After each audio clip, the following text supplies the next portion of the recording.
Hey guys, my name's Crystal Kenny, and I'm in love with creating. All things artistic and imagination involved. I'm an American girl who chased her creative dreams all the way to Paris, France, making a living using photography. This podcast takes you inside the stories of all the artsy folks I've met along the way and gives you that extra push to discover your creative gifts. The desire to create is deeply inside each and every one of us, and I give you the tools and inspiration to find a new way of living a more creative life. This is La Vie Creative, the podcast.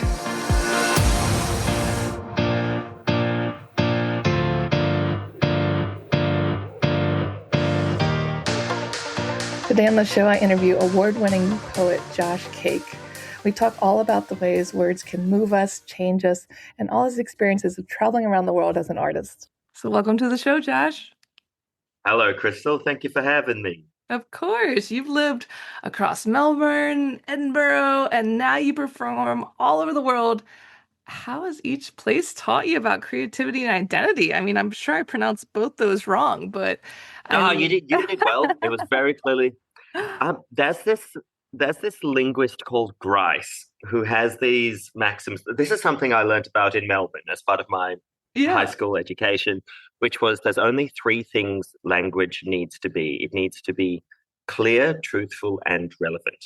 So if you say Melbourne one way and I say it another, but we both understand it, it's clear, truthful, and relevant, it's all good. The pronunciation doesn't matter. You have to tell that to French people. I think they would disagree with you. It's a difference of opinion, I reckon. Because I mean, I've also been a language teacher, and I realize so much of what I'm doing, if I boil it down, is teaching fitting in. Because say the rules of a language are just a model we've made up. Human beings in this area started using sounds and letters this way, and since everyone's doing this way, we've written rules. But the rules follow the natural behavior of people. So it's like a scientist trying to model the universe.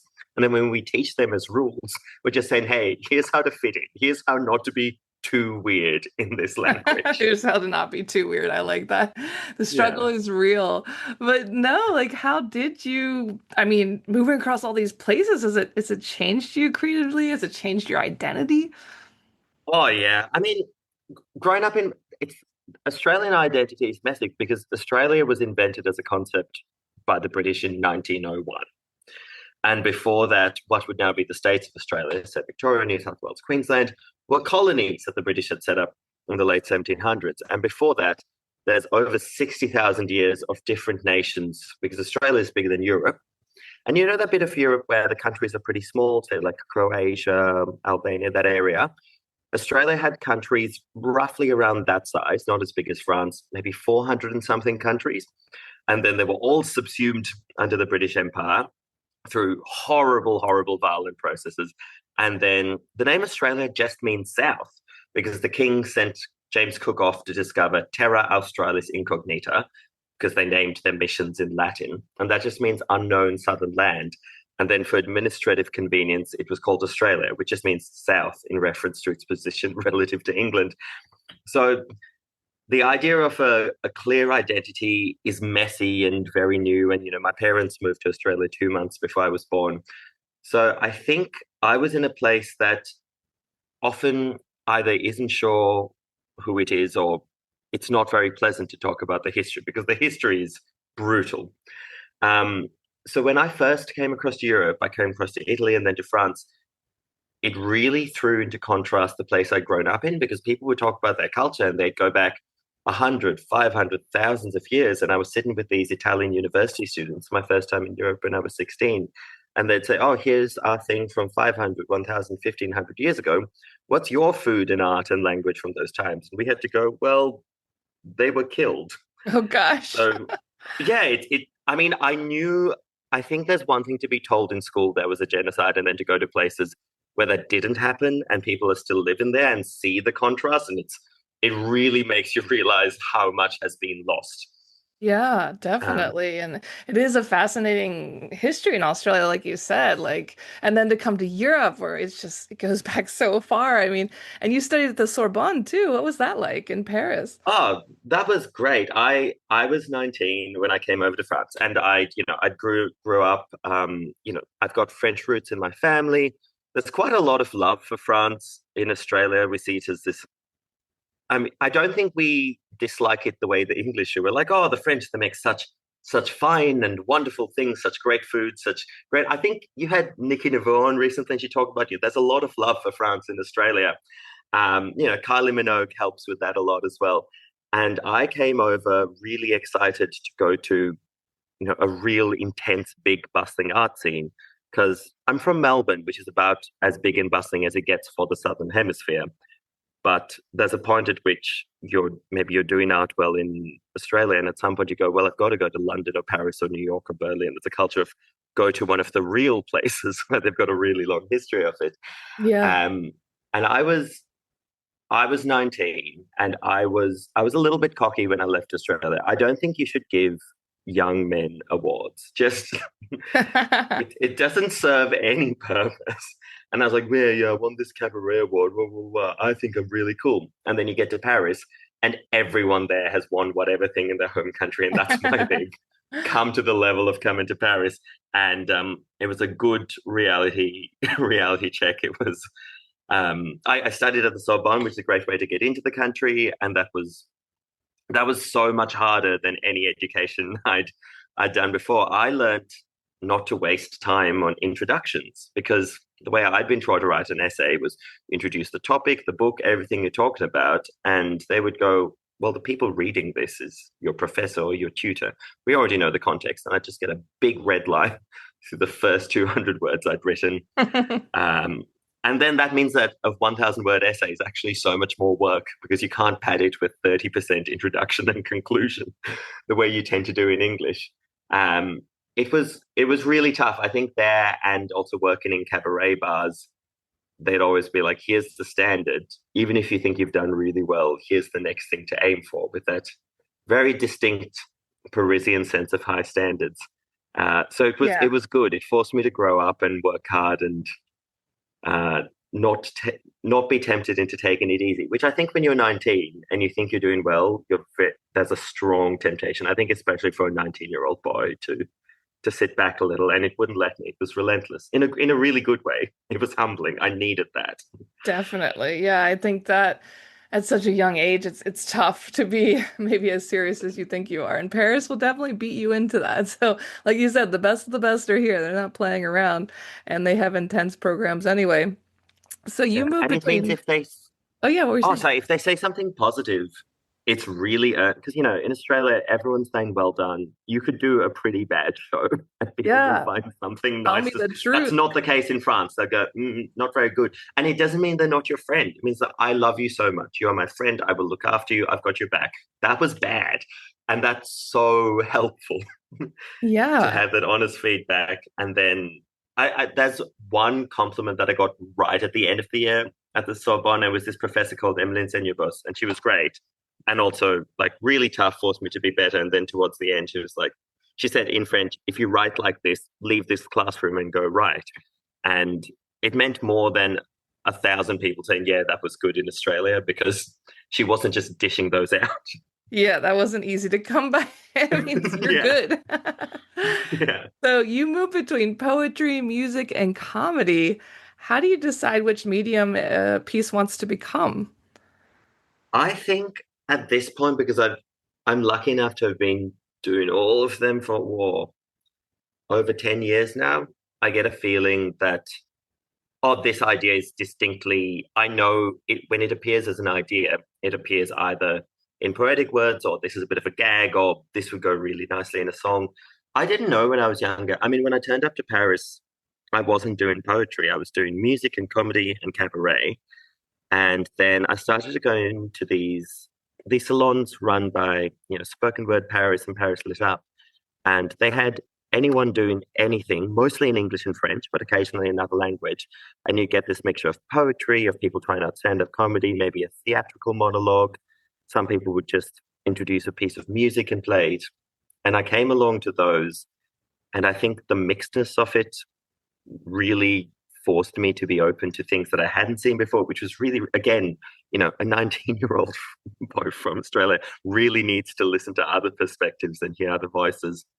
And they sort of tricked me into doing poetry because I just came there to try out jokes before I had to do them at work at the cabaret bar in Paris. And then I would hear poems, and they were annoying in a good way. Like a line would really stick with me all week, and not necessarily in a pleasant way. Sometimes it'd be someone describing something really, really unpleasant. But for some reason, poetry conveyed that and stuck in my head in a way nothing else did. So, I could read, like, listen to an interview or read an essay by somebody going through something very different from me. And I might get a vague perspective from the outside. But I think the thing I noticed with poetry is that, I remember quite early on, one of the ones that stuck with me the most was this trans woman describing a hate crime. And what I understood was the feeling of it, which I had never been able to understand from any other medium. I thought, wow, somebody with a completely different experience, I can get a sense of the emotion of it. And then I ended up pursuing poetry, and it became most of my life. But that was what Paris changed. I mean, your what was the name? Boxwood Avenue. Yeah. Chloe. Yeah. She had that Um, thing about your dreams changing, and I think a good city like Paris, well, good is a silly word, a city that transforms you, I think is worthwhile. And it transformed me by making me into a very different artist, and one who was curious about more mediums than I was before. And I think honestly, I turned up a bit arrogant and closed-minded and left, thankfully, not 100% cured, but less of those things. And then it became a matter of just trying stuff and trying, it's like, oh, does this work as a poem? Does this work as music? And failing spectacularly, but with friends who pick you up and go, all right, maybe try this as a different medium. And just failing so many times that I've got a better sense now of where an idea sits or where I feel comfortable running with it. Definitely. And I think what you said about Paris transforming people is so true. I mean, I see it all the time. I've seen it with myself. It kind of makes you a little more serious, which is, Well, you have to be. I mean, you do photography among other things, right? They're so yeah, serious in Paris yeah, about it. How do you think it's changed you? definitely. No, Paris is, I came here as a very smiley, floral wearing, happy person. Not that I'm not happy anymore, but like you, I was probably very naive about how easy it was going to be and how great I was. And Paris will very easily tear you apart so you can rebuild into maybe actually who you really are, you know? Because when we're in our home countries, people are always kind of telling us who we are.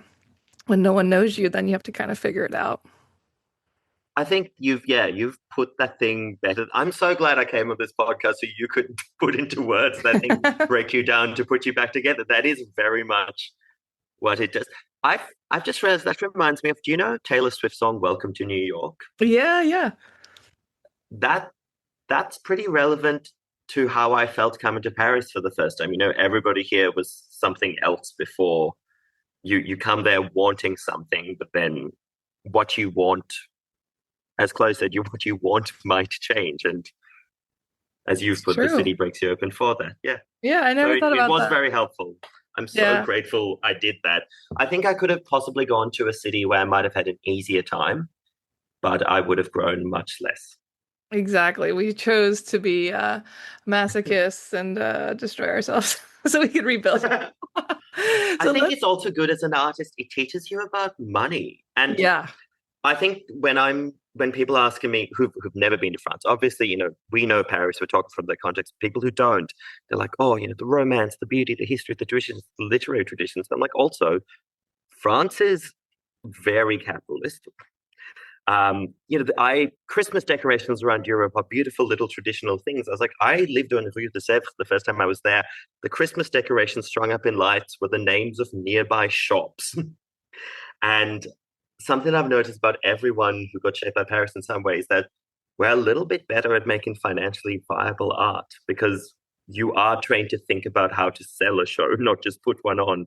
And I don't know why that's not in the image of Paris because it is really something I learned there. And a lot of people I know learned there. Yeah, I mean, the luxury here, I mean, they're the luxury capital, and so much money is generated with selling. Yeah. But you're right, it's not like on their theme of it's interesting to think about the Christmas decor too with all the shops.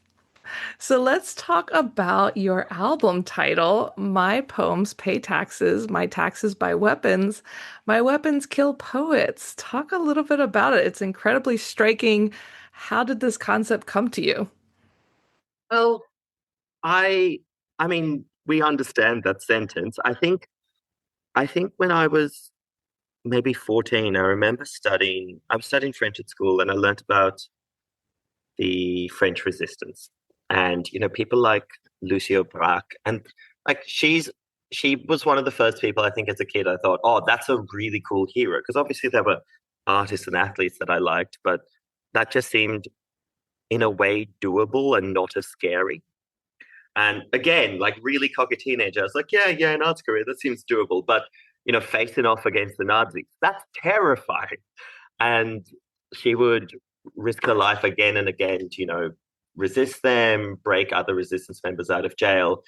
And reading about the French resistance of the Nazis, I think, do you know that moment? There's moments when you're a kid where you're like, oh, I think I'm starting to think critically about the world. Yeah. The French resistance was really important for me for that, for thinking about ordinary people thrown into horrific situations and the way ordinary people can just go along with it, maybe out of fear, maybe out of apathy, maybe they're just so beat down, or they can choose to fight back. And I think that theme has carried throughout my work, throughout my life, the way, an ordinary person might, would never kill someone, but they work a job and the tax goes to a bomb and the bomb kills someone. And that's true for so much of the world. That title came out of writing this poem where I was trying to, it's some pretty horrible maths, but I'd been paid for a poem by an American university, and I counted the number of words in that poem, and then I counted the tax that I'd paid to America and what portion of that would go to the military. And then I was like, all right, what's the cost of a Mark 82 bomb? Because a Mark 82 bomb had killed 40 people in Palestine the day before. And I realized, in a way, I'm killing one person every 192 words. And that's not something I want to do, but in a way, it's something I've done. And for nearly everyone I've met in every country ever, that's not something we'd ever want to be associated with. Most of us are not murderers, but our tax goes there. And I was trying to find a really concise summary of what we do in our complicity with taxation systems and the way our governments have militaries. And I mean, that's the horrible long explanation. I feel like the 12 words is clearly a bit more edited. No, but it's true. We need to think about these things because when we're paying our taxes, we're like, oh man, I'm paying my taxes. This sucks. But then you're like, when you put it that way, because so much of the American tax dollar goes to war and military. And it is quite, disturbing to think about it that way. It's good that you bring attention to it. And what conversations are you hoping to spark with this album? The ideal thing would be somebody who maybe hasn't thought about it, who hasn't thought about it in such stark terms, then goes, all right, I don't like the way my taxes are being used. I will bother my member of parliament. And this could be America, this could be France, this could be England, this could be Australia. There's so many countries where this is a good thing to do because so much of the power that we have, the best power that we have, is that one local person who needs us to elect them or they don't have a job. So the stakes are really high. And by being really insufferable citizens and bothering them, it's like, hey, I don't like that my money's been used for death. You should be just put it into the roads and the hospitals. What are you doing? We can pressure our governments. And it has happened in some cases. Obviously, France has another thing I learned in France was how to protest and how to pressure your politicians and make them work for you, which I don't think I would have learned if I'd stayed in Australia or if I'd, moved straight to the UK. France is so strong on that. So I'd love people to go, hey, my money should not be going to murder. I'm mad about it. And I'm going to pressure my local politician to make sure our government doesn't do that. And it is successful and it can work in some countries. It's been successful in France to some extent. It's been successful in Scotland. It's been successful in Italy. It is possible. It is something I like is when occasionally, within the literature community, a title becomes a meme almost, or something that's repeated. And if someone says, "Oh yeah, my taxes, they kill poets," it's a good reminder that those are, artists and people just like us on the suffering end of our taxes, and that we should all want to stop that. Yeah, I completely agree. And I love that you're bringing attention to that. And was there a moment during its creation where you felt challenged or uncomfortable? Oh yeah, it was. I mean, I wrote that probably from that album was written between October 23 and May 25. In that time, I mean, I was so privileged. I got to be in 9 different countries gigging, and I was also, looking at the news at that time and noticing patterns. And I was frequently challenged. I had this horrible realization. There's another poem on the album, which is "We write in the language of killers." So in most countries, actually wherever you go, you'll find that there once was maybe a smaller culture or an indigenous language, and it's gone. And instead, languages like English and French. I mean, we're having this conversation in English because a bunch of people who spoke English killed a lot of people in the States and in Australia, and that's why that's the language we're speaking now. If it had been somebody else doing the murdering, we would be speaking in that language. Or noticing that I speak English, French, and Italian, but I don't write in Italian because they didn't kill a lot of people. So their global market is really small. But I write in English and French because they killed more people and I got to pay rent. Um, Makes and I sense. think I Yeah. feel it as an Australian because, I grew up on the land of the Wurundjeri people and I know a handful of words in that language. But I grew up speaking in English instead because of who did the killing. And you go anywhere, you can go to Morocco and the Bear people the indigenous people are almost wiped out because they were very peaceful and didn't do a lot of killing. And instead, the invaders from Europe and the Arab nations killed so much that Morocco speaks French and Arabic and has churches and mosques and very little of the Berber religion and their language. So I think that was something to sit with, to think that even the way I know to sing a lullaby to a baby, or the recipes I know, or saying the words "I love you," I know all those things in the languages of killers. And I would love to know how to say that stuff in the languages of more peaceful cultures, but they tend not to win. Yeah, it's really fascinating when you put it that way. I'd never once again thought about it. And yeah, the language of killers. Gosh, it makes like communicating so much sadder now. Yeah. We're the I ones mean, that it's a choice. I've been learning Scots since which is, a minoritized language because of what England's done to Scotland. So I thought about that. Thought it's a choice. I could write in languages that are less murderous. Um, so I think it's something I'm also learning and championing is minority languages and keeping those alive without any weapons, just with love and community and the joy of speaking a language. I mean, that's really a great way to make a statement too, literally. And Yeah, so hopefully. you performed all over the world, including Paris salons. How does the energy of a place influence your performance? Well, you've got to entertain the people who are there. I mean, no, you don't have to. You absolutely, there are definitely people who do not, and there's nothing wrong with that. I think if somebody's given you their time, so that could be somebody watching a show I'm doing anywhere on earth, that could be somebody who's chosen to listen to this podcast. Their time is the one resource they can't get back. I mean, and add to that the money of come to see a show, but before money, there's time. And if they've given me their time, I owe them for that. They've given me a little sliver of their life, and I owe it to them to make it worthwhile. And there's so many ways to do that. You can make people laugh. You can play some music that makes people dance. You can make people cry, or you can tell somebody some horrible things about the languages of killers and just give them something thought provoking. But as long as they feel that something happened and it was worthwhile, I hope I've held up my end of the contract where they gave me their time and I owe them so much.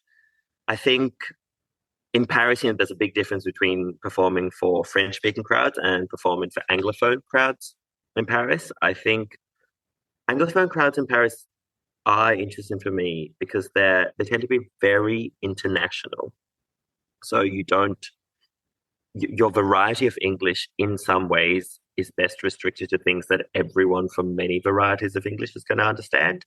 And you even find this sort of pan-European English where the verbs and prepositions are different. I guess if I were describing a complex series of movements for a machine. In my variety of English, I'd say, you go like this, and then I'd show somebody the movements. And in Europe, we tend to say, or Europeans often say, you make like this. And I've noticed those language things creeping in. The other thing is we all have the shared context of Paris. So it's interesting to do local references to mostly French places and objects while speaking in English to an Anglophone crowd. I think my favorite is a crowd that is roughly going to understand some level of English and French, and you can wander between the two for jokes and especially for puns that only emerge if you know places in Paris and the English language, for example. So I do think about them a bit differently to any other crowd. And partly because that's a big chunk of my life. And in some ways, those are my people who, speak English and French and know Paris. And partly because you have to say something that speaks to so many people and maybe I've seen niche references fall flat just so much in those rooms when somebody's like, I'm from this country and here's this very local thing and I want to share it with you. And you need to make an effort to translate it to that group of people because they have so much in common. And I think it's almost a waste of an opportunity if you don't do the things that you could only do to a bilingual room in Paris. That's Because so those other true. things you should do somewhere else. Yeah. Yeah, I was at a comedy show last night and they made this new comedy club in the 18th. It's the old Michu Cabaret. And Oh, now it's a nice. comedy club. And it was just funny because they do it in English and French. A lot of people there are locals, but some are tourists. So I just think it's so hard. I mean, especially for the French people who are performing in English to this very mixed crowd. Like, how do you be funny? Like, because there's so much going on there. It's impressive. I know that there are some people who the stereotype of Paris, and there certainly are some people who are closer, but I found so many born and bred Francophone Parisians who are so eager and keen to learn other languages and perform and explore in those. And I think it's a very generous spirit when they absolutely don't have to. They're in Paris, France. They could just go to French speaking things. I find there's a lot of very generous minds there, and I appreciate it. I think it's Definitely. pushed me to try to work more in other languages, just seeing the quality with which they'd go about Yeah, reaching out to definitely. English speaking audiences in their own city. That's amazing. And what have you learned about the human connection through live performance? Oh, that's a huge question. Um, I think everybody sort of has to wake up in the morning and eat something and breathe the air, and everybody's got to shower and brush their teeth and so on. I think I found food is a really great connector. Maybe that's just because I'm a bit obsessed with food and I'm always thinking about it. But wherever I've gone on earth, performing in whatever language, food has been a really stable starting point. I know everybody has to get into this. If I start with bread or I start with soup, we're safe. There's no one on earth. I mean, you could go speak to somebody you really, really, really disagree with morally. You could speak to a really horrific regime. They got to eat. You know, food safety laws exist even under the Taliban because if you don't have food safety laws, everyone dies. Yeah, Like it's wherever something you go on earth, relatable. food matters. Like North Korea has similar food safety standards to France because you need those. So food has been a common thing. There are definitely others. I think everybody seems to like music. Um, People have mixed views on animals, but there's some animal they like. I think there are some really basic things that we have in common, and most people probably want to have a happy, peaceful life with those they love and don't want to get caught up in the things that most of our governments are doing. And that's across every continent, every religion. I Yeah. think we have more in common in just basic survival needs. And that's what if we spoke to somebody from 20,000 years ago, living a very different lifestyle, one of the few things we could bond over is we got to wake up and eat. So I There's think always those things food. that are timelessly human are the ones that I found connect everyone.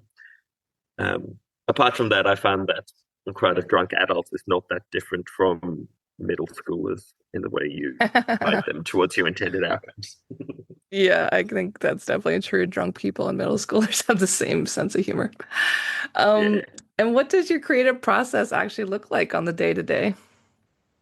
Ah, it varies a lot. So, for example, some days there's writing work. I'm currently writing and finalizing some poetry sets I'm going to do in Paris in May. I'm also writing some work for a festival in Edinburgh in Scotland for June.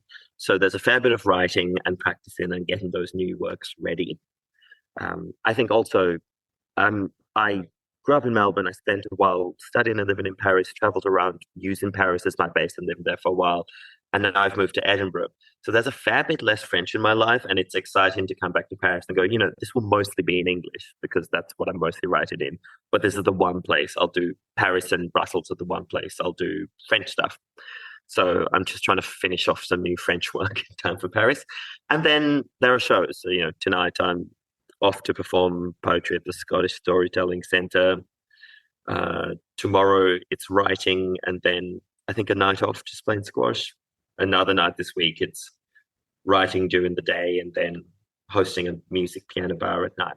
So it's usually a balance of I'm more likely to be writing during the day and maybe doing a little bit of festival admin and organizing work and organizing things with other artists. And then in the evening, it's more likely to be a performance. I love that. What a creative life you're living. And you get to do so many mediums and you get to teach as well. You teach poetry and performance. Is there something you see people struggling with the most when it comes to expressing themselves? I think a lot of people want to do things the proper way, the right structure. Here is a proper way to write a poem or a song or joke or whatever. And I think that applies to every art form. And those structures are valid. Um, it's good to be able to understand the rule of three, whether it's jokes or poetry or image composition, but you don't have to follow that. So I think I'd encourage people to see those structures as a tool that they can use, but not something that they must adhere to. And also something I learned, there was this lecture that there's a poet called Emily Collier who gave a lecture in 2020. It was online and it's really stuck with me. And she said, think about the forms and the structures, sonnets or whatever is the form and the format and the official classical structure in your discipline. Who set those up and how were they carried on and how did they become the serious important forms? And often it's a history of some man who was making art and was in with the king. So then this was taught in schools. And she's like, look at the forms that aren't taught as canon. You'll find in every culture there are formats. Often, often formats come up that were invented by women have not been treated as official and classical structure. Um, so thinking about questioning why we think these structures and formats and why we think this is the right way to write a poem or whatever, and what systems we're perpetuating by insisting that's the right way, and maybe challenging those by breaking them apart a bit or looking for structures that racial minorities or women have come up with and pursuing those instead for a bit of a change. Yeah, I love thinking about that and bringing attention to that. And have you ever had to unlearn something to become more fully yourself as an artist? Oh, non-stop. Uh, I I think, yeah, I mean, it's what you said earlier about breaking yourself down to learn more. I think say a 19-year-old come to Paris, especially, raised as a boy, where you're told, be confident and talk a lot of blah, blah, blah, and all those things. I think I had to stop assuming that I already knew how a situation worked and just listen to other people who might have had a different experience of it. And I think a lot of the things that make you a better artist probably also make you a less annoying person to be around. Um, so I think an example could be if you've ever gone into a workshop or a lecture, and I think this is something that I still find myself applying today. You go into a workshop, and in the first 5 minutes, you go, "Oh no, this is not for me. This is very basic beginner stuff or whatever." It can be tempting to just sort of switch off for the rest of it, but I find if I force myself to keep listening, I'll find at least one interesting thing that's new or that challenges me, or that if I go in thinking I already know what this is, I'm going to miss out on that. And I think that there's so much. Someone pointed out to me recently, I can't remember who, that with most of the objects in our everyday life, we don't necessarily look at them. We just sort of, I have a model in my head of how my house and how my street looks. And then I'm just walking past on autopilot. It's rare that I'm going to stop and examine it because I'm just running the model in my head of what I already expect and remember. So I think and you can't, I don't think I can grow if I'm just sitting on my assumptions or sitting on my models. So the only way to grow as an artist and as a person is to just keep looking at things again, or listening harder, or being open to the idea that I need to check the things I already think. And I Yeah, think, definitely. does that answer the question? Yeah, no, I think that's beautiful. It's true. We need to open up. And I think so many of us, it's so easy to fall into, oh, I already know this, and shut down. But like you said, there's something more if you really just stay and listen and open up your mind and your heart. Hopefully. And talk about your coming to Paris. Where can people hear you, learn more about you? I know you're going to be here soon in May. How can people connect? On Instagram, my name's Josh Cake. I think the handle is Josh Cake Music. I have a website, joshcake.com. You can find things there. Um, part of a part of my life of living in Edinburgh is knowing that I can come to Paris frequently. I want to be here at least once or twice a year. I have so many friends there and such a good community there, and it's a part of my life, and I wouldn't want to live somewhere where I couldn't access that. I'm coming in May to do a few poetry things. On the 7th of May, I'm flying in and doing a poetry feature at Paris Lit Up, which is one of those communities that I cut my teeth in as a 19, 20-year-old. Then on the 11th of May, I'll be at Spoken Word Paris at Ocean Noir at Antonia Klemenko's book launch. Antonia is so beautiful. She's the poet in residence there. And it's just so nice to have. I think often we make friends roughly within 10 years older or younger than us. So it's nice to have someone who's so, in some ways, has so much in common with me, but also has lived such a different life and has so much wisdom and kindness. I love Antonia and wouldn't miss her book launch. Honestly, I heard about that and thought I'll book in gigs around that because I can't miss Antonia. And then also that place is very special to me, Ocean Noir. It's the first place I ever did a poem. I'm going to have a kebab at this place right opposite Ocean Noir. Uh, it's on Rue Jean-Pierre Timbaud. It's Délices au milieu d'une épice. I've been going there since I was 19 years old, and the guy still remembers me. So Ocean Noir is the place I did my first poem, and this is the place I found my favorite kebab on earth. The sauce blanche is perfect. There's a cat called Philou. This place is really important on my trip. So every time I go to Spoken Word Paris at Ocean Noir, I follow it up in that shop. And then on Tuesday, the 12th of May, I'll be at the Dissident Club performing some poetry as well. Amazing. I have to come see you guys perform and meet this cat and kebab shop. This sounds really good. You're Such a really good selling it. cat. Such a good, it's my favorite on the planet. And where can people learn more and come see you or work with you? Oh, get in touch. I'm Josh Cake. You can find me on Instagram. I got a website, joshcake.com. If you just search for the name Josh Cake, you'll find me, and you can find my email too. Love hearing from people. I'm very friendly. I love to shake paw. Perfect. And I'd love to end with you reading one of your poems. So go from there. Let's hear it. We're excited to hear your work. Alrighty, we talked about starting with food. This poem's called "I'm Tired of Being Pizza." What fraction are you? What fraction black? What fraction white? What fraction foreign? What fraction belong in? What fraction of you is you? What the frack is? What are you? School teacher said that I am mixed, so could I please list my fractions? Stand at the front, name every land in my blood. My fractions would be helpful for the lesson, she was quite sure. So when I answered her, she wrote my ancestors inside cartoon pizza slices on the whiteboard. Teacher said that I was a great example of fractions, and I learnt that I am a great example when I am broken apart. So I learnt to divide myself in halves, in quarters, in eighths, in whatever suits your taste. Everyone likes pizza, right? For years, my opener was, I am descended from slaves and slave traders, so I make myself work hard. The crowd always laughed, so I continued to pit myself against myself, wrote essays on reconciling identities, shredded my tongue so badly I no longer tasted my lungs. My lungs are always together. My lungs hold all of me with every breath that only splinters at my tongue. My exhale is whole until I speak myself into fractions. One year, I date a New York socialite whose friends are rich and woke and white, and rich, woke, white delighted that I am so diverse. They ask me for my fractions, and I am well rehearsed, and afterwards they are so hasty to demonstrate that they are not racist that they all talk about how much they love Obama.